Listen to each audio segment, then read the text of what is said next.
Hello ladies and ஜென்மன், எல்லாருக்கும் வணக்கம். டே 4 என்னை சப்போர்ட் பண்ணுற எல்லா நல்ல உள்ளவங்களுக்கும் நன்றி சொல்லி இன்னைக்கு நாள் ஆரம்பிப்போம். வழக்கம் போல சுறுசுறுப்புக்கு ஒரு பிளாக் காஃபி குடிச்சிட்டு சரி கிலங்கர் பார்க் போய் பயிற்சி பண்ணலாம் தான் கிளம்பினேன். ஆனால் மைண்ட் வாய்ஸ் என்ன சொன்னா புதிய இடத்துக்கு போய் பண்ணா நல்லா இருக்கும்னு சொல்லிட்டான். சரின்ட்டு எங்கள் ஏரியாலேருந்து பக்கத்துலேயே இருக்க திருவிகா பார்க் வந்துட்டோம். அம்ஜிக்கிற தான் ரொம்ப வருஷம் முன்னாடி வந்த ஞாபகம் இப்போதான் வர. அதோட என்னடா இது, நான் வரும்போதெல்லாம் இப்பெல்லாம் இல்லையே. இப்போ என்னன்னா வேற லெவலில் அப்கிரேட் ஆயிருக்கு. எந்த சைடு திரும்பினாலும் பச்சை பசங்க தான் இருந்தது. கண்ணுக்கே குளிச்சா இருந்தா பார்த்துக்கோங்களேன். அதே மாதிரி ஒரு ஸ்போர்ட்ஸுக்கும் விளையாட தனித்தனி இடம் இருக்கு. நானே கொஞ்ச நேரத்தில் பிரமிப்பாயிட்டேன், நம்ம ஏரியா பக்கத்துலேயே இதெல்லாம் இருக்கு அப்படின்ட்டு. சரி மக்களே, சூளைமேடு கோடம்பாக்கம் இருக்கிறவங்களுக்கு ரொம்ப கிட்ட தான், நீங்களும் வந்து விசிட் பண்ணி பாருங்க, நல்லா இருக்கும். இப்படி இப்படின்னு எல்லாத்தையும் சுத்தி பார்க்கறதுக்கு ஒரு ஹாஃப் போயிடுச்சு. ஹாஃப் கழிச்சு ஸ்ட்ரெச்சிங் ஸ்டார்ட் பண்ணிட்டேன் மக்களே. இன்னொரு முக்கியமான விஷயம் மக்களே, இதை நான் வெறும் ஃபிட்னஸ்க்காக மட்டும் ஸ்டார்ட் பண்ணல, லைஃப்ல ஒரு முன்னேற்றத்துக்காகவும் தான் இது ஸ்டார்ட் பண்ணியிருக்கேன். ஃபர்ஸ்ட் அட்டெம்ப்ட் சொதப்பினா என்ன, நெக்ஸ்ட் ட்ரை பண்ணக்கூடாது என்ன. அதனால எத்தனை வாட்டி சொதப்பினாலும் பரவாயில்ல, உடம்புல மூச்சு வரையும் அத்தனை வாட்டி ட்ரை பண்ணி தான் இருக்க போறேன். அதனால மக்களே, நண்பர்களே, உங்க சப்போர்ட் இருந்தால் மட்டும் போதும், வேற ஒன்றும் தேவையில்லை. அதனால அந்த லைக்கும் ஃபாலோ மட்டும் மறந்துடாதீங்க. சரின்ட்டு ஒரு ஹாஃப் வாக்கிங் முடிச்சுட்டு புஷ்அப் ஸ்டார்ட் பண்ணிட்டேன் மக்களே. நெக்ஸ்ட் புஷ்அப்ல ஒரு 3 செட் 10 கவுண்ட் போட்டு, அப்புறம் சிட்டப்ஸ்ல 10 கவுண்ட் ஒரு செட்டு தான் போட்டேன்.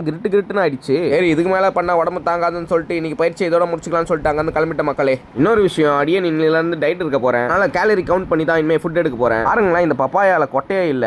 ஆனா இப்போ நம்மளுக்கு கொட்டையா முக்கியம், நம்மளுக்கு டேஸ்ட் தான் முக்கியம். ஆனா வேற லெவல்ல இருந்து செம இனிப்பா இருந்தது. சரி நம்ம இப்போ கேலரி கவுண்ட்டுக்கு வருவோம். நான் ஒரு நாளைக்கு 1100 கேலரிஸ் எடுக்கணுமா. அதனால காலைல 400, மத்தியானம் 400 கேலரிஸும், நைட்டு 300 கேலரிஸ்னு சொல்லிட்டு டயட் பிளான் பண்ணி வச்சிருக்கேன். சரி மக்களே, இனிமே ஹெல்த்தியா கொண்டு போவோம் லைஃபை. அதனால தொடர்ந்து சப்போர்ட் பண்ணுங்க. அடுத்த வீடியோல பார்ப்போம். டாடா, பை பை.